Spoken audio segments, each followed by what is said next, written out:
Donc je suis Saint-Quentinoise de cœur parce que je suis née à Compiègne, j'ai vécu très longtemps à Compiègne. Ensuite je suis partie faire mes études à Amiens et je suis à Saint-Quentin depuis 2 ans.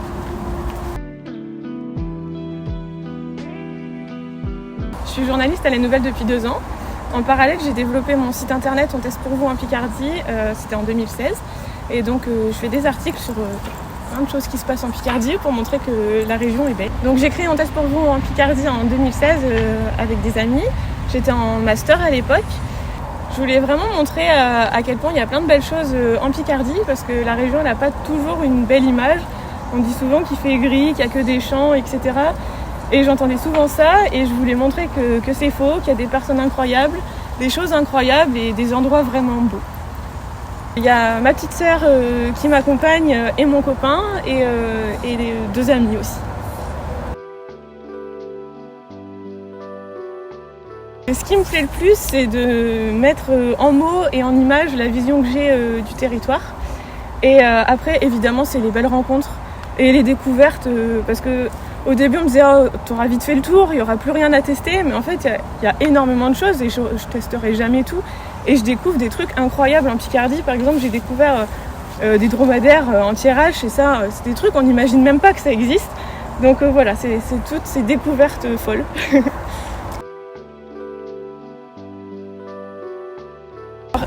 Petite, je m'imaginais vivre en Picardie, ça c'est sûr, parce que je voulais rester dans la région que j'aime, avec les gens que j'aime. Je m'imaginais pas forcément à Saint-Quentin, mais je m'en fichais en gros de la ville tant que c'était dans ma région. Je rêvais pas forcément d'être journaliste, c'était un métier que je connaissais pas. Au début, j'étais partie pour être prof de français. Donc mon coup de cœur, c'est les soirées d'été aux Champs-Élysées. J'y suis allée tous les jeudis cet été, j'ai adoré l'ambiance. J'adore voir tous les artisans, les producteurs du territoire et ils sont super bien mis en valeur. C'était super aussi la musique et les food trucks. Et en plus, il y avait ma petite sœur qui exposait. Donc. Oh non, parce que j'adore la vue sur le village quand on arrive de Péronne ou Amiens. Voir le petit clocher de l'église au milieu des champs, de colza surtout, c'est magnifique à cette époque-là. Et on voit à quel point Saint-Quentin est entouré de petits villages et de campagnes.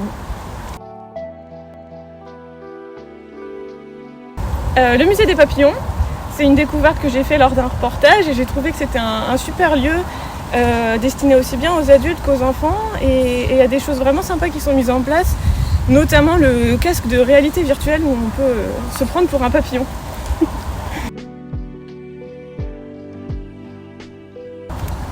Donc ça serait le street art parce que je trouve ça très original qu'il y ait des œuvres un peu partout dans la ville qui égayent les bâtiments. Et quand on se balade, on les voit pas toujours selon le sens de la rue dans lequel on marche ou selon si on est en voiture ou à pied. Il y a vraiment des œuvres très chouettes et c'est super aussi de pouvoir voir les artistes les faire pendant le festival Ceci n'est pas un tag. Et voilà, gros coup de cœur pour le Martin Pêcheur. Alors, ça serait le brunch du dimanche. C'est un petit restaurant que j'ai découvert il y a peu de temps. Déjà pour son intérieur tout rose, parce que c'est vraiment une petite bulle au milieu de Saint-Quentin. Et ensuite, pour tout ce qu'il y a à manger.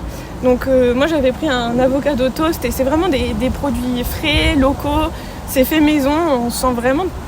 À chaque bouchée, on sent que c'est bon, que c'est des bons produits. Et voilà, un vrai coup de cœur pour cet endroit.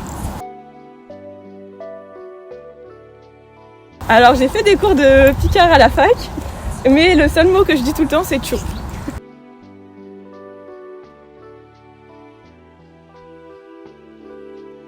Été.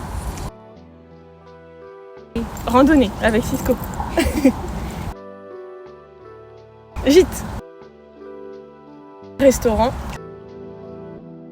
Art déco.